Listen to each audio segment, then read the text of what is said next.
ભલે તમે કોઈ પણ સંપ્રદાય અપનાવી લો, કોઈ પણ ધર્મ અપનાવી લો, પણ યાદ રાખજો તમારા હૃદયની અંદર ખોડિયાર પ્રત્યેનો ભાવ ઓછો ના થવો જોઈએ. મેરડી પ્રત્યેની ભક્તિ ઓછી ના થવી જોઈએ.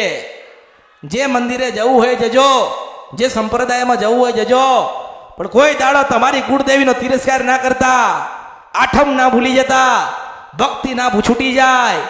આરતી કરજો, એનો રાજીપો હશે. કોઈ ભગવાનની જરૂર નહીં પડે, હું મેરડી છું. જેના ઘરમાં રૂપિયા ના હોય ને એ માગવા જાય, પણ આપણા ઘરમાં તો લક્ષ્મી રૂપે માતાઓ બેઠી છે. આપણામાં જ્ઞાન જ નથી, આપણા બુદ્ધિ જ નથી.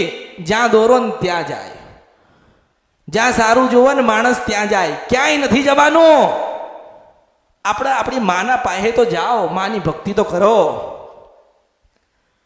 મારે તો જે તમે તમારી માથી અલગ પડી ગયા ને, મારે એનો જ ભેટો તમને કરાવો છે. મારે કોઈ લોભ નથી, કોઈ લાલચ નથી, કોઈ સ્વાર્થ નથી.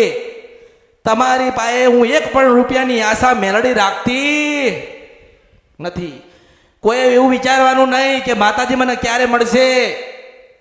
જો તમારા નસીબમાં હું લખી હશો કે ના લખેલી હોય, તમારો ભાવ મારા પ્રત્યે હશે, આજે તમને કહીને મોકલીશું, મેળવીશું. એટલે પહેલમ પહેલી તો કુળદેવી કોણ આવા? કુળની દેવી ભગવાન પાછળ છે. પ્રધાન માતા હોય તો એનું નામ પરમ શક્તિ, આપણા ઘરે બેહેલી કુળદેવી.